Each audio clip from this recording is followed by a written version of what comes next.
All right, hello to everybody. We're back once again, and we got a very informative video on our hands today. So we got the entire history of Formula One, I guess. So yeah, it's my first time here for this here. So let's not waste time and let's hop right in.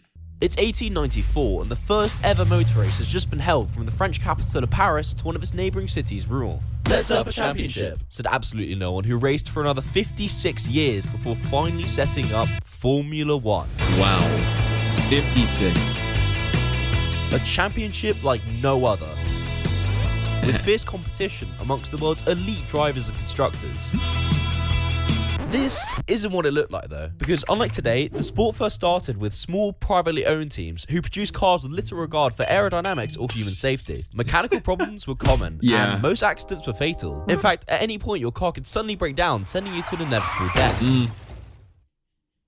Surely He's right. I was laughing at the fact, the stuff on screen. This guy has a way of making everything comedy. Let's go. In fact, at any point your car could suddenly break down, sending you to an inevitable death. Surely no one's going to want to join this. Oh, okay.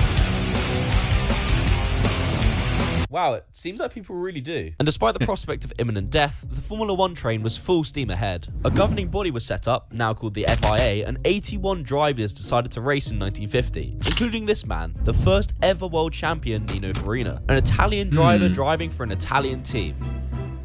But it's not Ferrari. Although it may seem crazy today, Alfa Romeo dominated the first era of Formula One alongside Ferrari. They drove pre-war car designs with an engine in front of the driver and ran on a budget so small it would give Christian Horner an aneurysm. This Formula One thing is getting kind of boring, said the FIA, who introduced new regulations in 1954, which hurt the leading constructors and saw the rise of a new team from way over in Germany, who wear lederhosen and eat sausage. And who are not really best friends with right now. The team was called Mercedes, who would go on to dominate 2 championships with Argentine Juan Manuel Fangio at the helm, before their run of success was put to a dramatic halt after the team's involvement in the deadliest motorsport crash in history. The 1955 Le Mans disaster saw the deaths of 84 people, including Mercedes driver Pierre Levey. And although no one was to blame for the crash, Mercedes withdrew from motorsport entirely for 34 years. Moving on, are you tired of your engine? My. Okay, that's pretty bad, I have to say. But let's just backtrack a bit here. What I'm about to say. So, guys, it's nice, knowing where we kind of came from, and whatever we're doing can be sports, like we're doing F1 right now. And it's just really nice to know the history of where, they came from, how they did things. We've come a long way in terms of technology. Being in front of your car. Do you want a new design that gains you performance and championships? Well, try the new mid-engine design coming to a paddock near you. It's the late 1950s, and after the fall of Mercedes, Ferrari and Alfa Romeo, Formula One is wide open for the taking. Oi, bruv! What's that? It's the UK, who love one thing more than tea and biscuits, and that's world domination.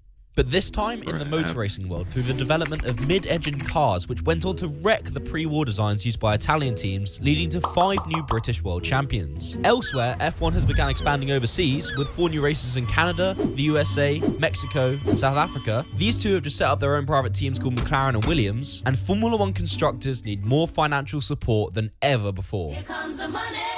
Oh my. Money talk. Here comes the money. In the 1970s, Formula One started getting pretty expensive through endless crashes, regulation changes, and life insurance. But teams have just found a way around it by allowing brands to advertise their products during a race in exchange for a fee. And they would start to advertise anything that paid well. Condoms, cigarettes, musicians. And even today, sponsorship still remains a huge part of the sport, to the point where it looks like 6ix9ine just shapeshifted onto the new RB19 chassis.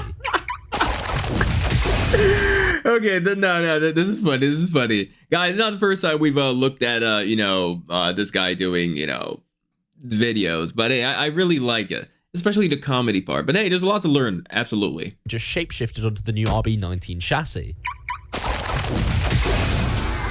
This racing thing's pretty cool, said Hotshot's Niki Lauda and James Hunt, becoming the 2 faces of the sport in the mid-1970s. Lauda, the face of professionalism and hard work, and Hunt, the face of cigarettes, champagne, and models.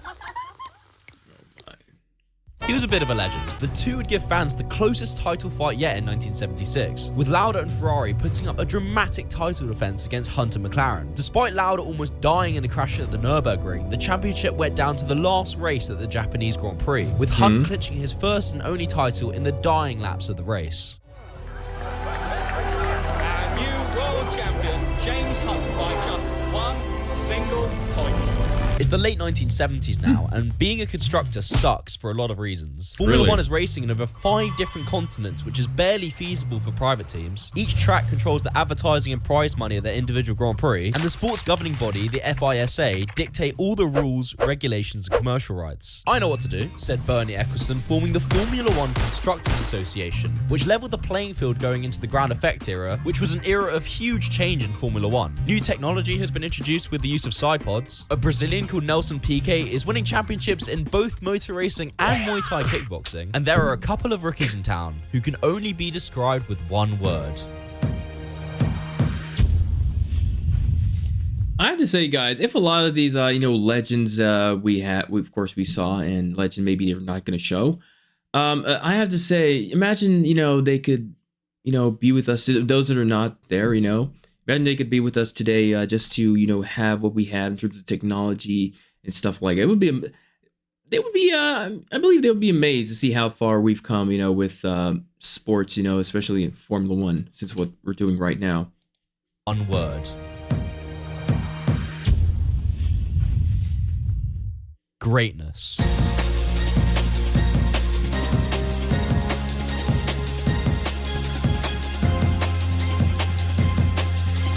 I admire these drivers, absolutely. Who are these guys? Alain Prost and Ayrton Senna, who started their rise in Formula 1 during the mid-1980s. Prost was simply sensational, winning the 1985 and 1986 championships with McLaren, and Senna had a driving style so mesmerizing that it actually made you forget that he was in a relationship with a 15-year-old at the time. What the McLaren heck? believe that these two would be a great pairing, which honestly makes you question what they were smoking out of the exhaust pipes, because instead it led to a fierce rivalry with 2 championships ending in dramatic fashion in Japan. I mean, seriously, what did they expect to happen? It's 1992, and Williams have just developed a technology called active suspension. Hey, why don't we use it to dominate the grid for 2 years? Said Williams, using it to dominate the grid for 2 years, which saw Nigel Mansell and Alain Prost win back-to-back championships with the team. Heading into the 1994 season, Formula 1 was set for one of its most exciting years yet. Ayrton Senna moved to Williams, replacing the retiring Prost. Newcomer Michael Schumacher was given a competitive car at Benetton, and Ferrari had hopes of a rebound year, with Gerhard Berger and Jean Alesi at the wheel. Oh boy! What an exciting year this will be.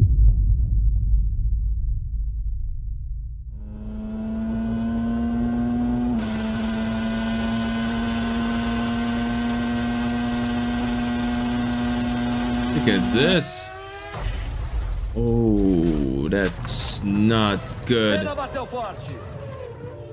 The 1994 San Marino Grand Prix to this day remains the most devastating weekend of Formula 1's history, with 2 fatalities in 2 days. A crash at Villeneuve during qualifying saw the death of Roland Ratzenberger, and on lap 7 of the race, 3-time world champion Ayrton Senna experienced a steering column failure at a speed of 192 miles an hour, which saw the Brazilian have a fatal crash at the Tamburello corner. This would prove to be a serious wake-up call to the FIA, who believe that F1 cars were inherently safe despite the dramatic speed increase over the previous 8 years. And after the crash, many of the Williams personnel were investigated due to the belief that it was a mechanical failure that caused the crash. I don't like to hear these things.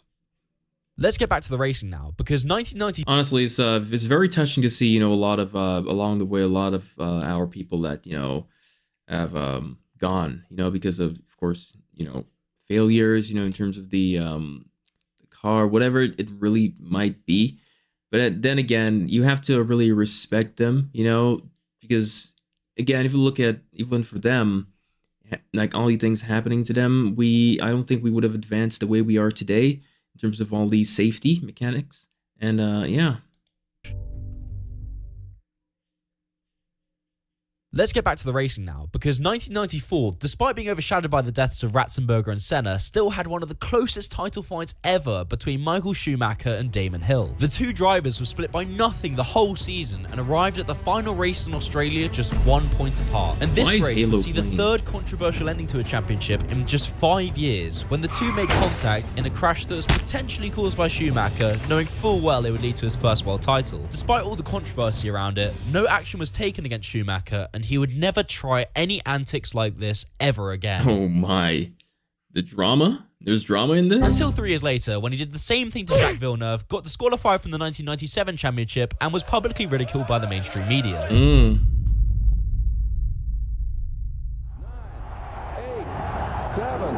6, 5, 4, 3, 2, 1. Happy 2000! Look at this. 2000. A new millennium and a new era in Formula 1. The World Championship is in the hands of McLaren and Mika Häkkinen. Michael Schumacher is hunting his first title for Ferrari and third as a driver. And Formula 1 cars have a new soundtrack through the introduction of V10 engines. Satisfying.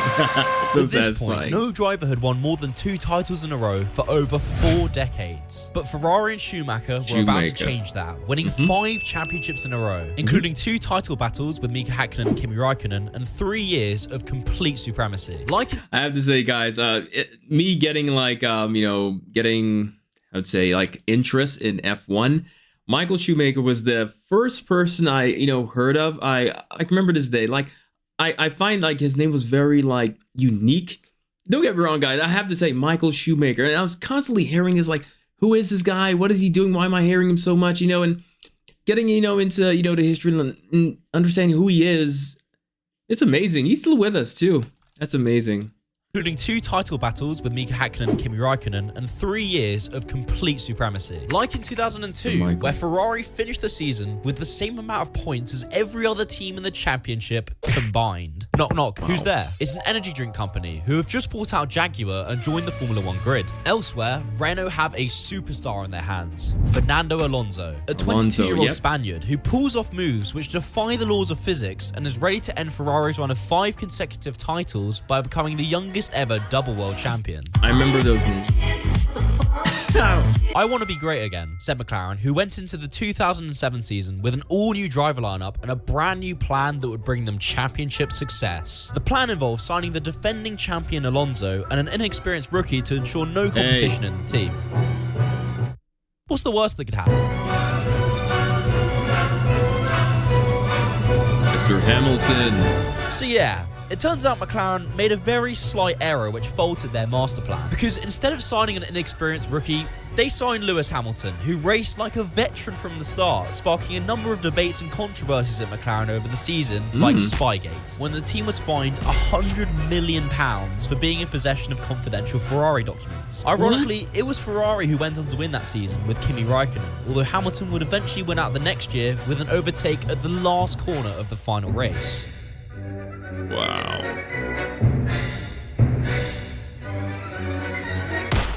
Damn.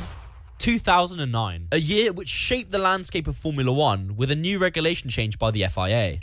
Used the regulations to produce a dominant car. And that's exactly what Brawn did to perfection, which allowed them to bring title success to Jenson Button before the 3 teams with bigger budgets could catch up for the next season. It's a bird, it's a plane. No, it's Sebastian Vettel, who Red Bull gave wings in the early 2010s, which allowed the German to win 4 consecutive world titles, including 2 extremely close championship battles and 2 years of record-breaking dominance. Going into the turbo hybrid era, Prime Vettel was simply unstoppable. But the introduction of V6 hybrid power units led to a new era of dominance in Formula 1 when a constructor returned after 55 years. 55 years.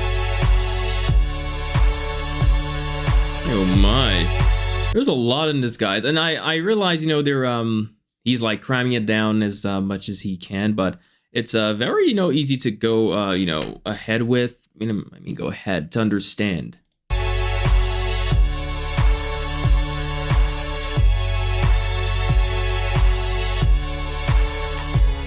Mercedes were back with a vengeance, producing a car with supreme aerodynamics and phenomenal engine power, which blew out all competition for several years. Although, this meant that a conflict started between their drivers, Lewis Hamilton and Nico Rosberg, in a rivalry coined the Silver War, which saw the two trade championships and dominate the grid for 3 years before Rosberg's retirement in 2016. What happens next? Lewis Hamilton goes on to win 4 more titles, and the team dominate the competition until the final year of the turbo hybrid era. In 2021, Max Verstappen and Lewis Hamilton underwent one of the closest and most grueling championship battles in history. They were split by almost nothing the entire season. Some days Verstappen was ahead, some days Hamilton was ahead, some days they were side by side, and on one occasion, they were on top of each other. Oh no. It was quite hot. The championship went down to the wire, with several crashes and controversies leading up to the 2021 Abu Dhabi Grand Prix, where Max Verstappen converted pole into race victory to win his first world title, in a race that was straightforward, not controversial in the slightest, and didn't cause the complete irreparable destruction of Formula 1 social media.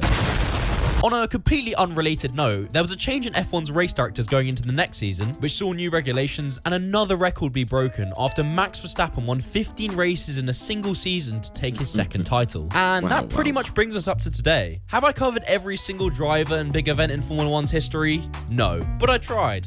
Shout out to Bill Wirtz, and that is let me say, that was an amazing video. I have to give it to this guy. Guys, the official link will be down in the description. I believe everyone has seen this already.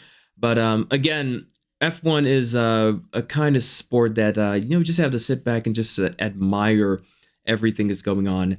I recently watched, if you look at the other videos I did, I recently watched a video of how everything goes down in terms of F1.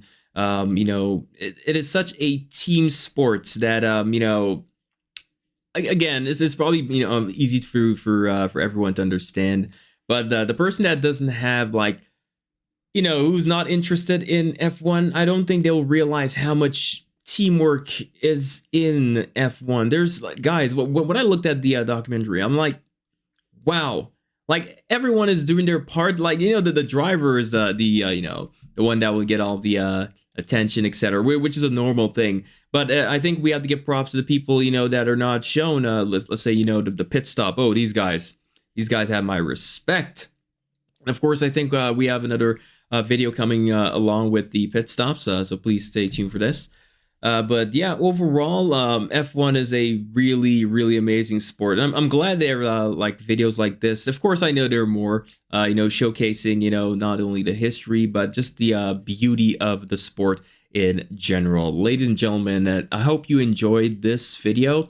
Of course, the video that we watched. Let me know what's on your mind in the comment section. If you can like the video, if you can subscribe to this channel, you can check me out on my other channel if you're interested, to support me again.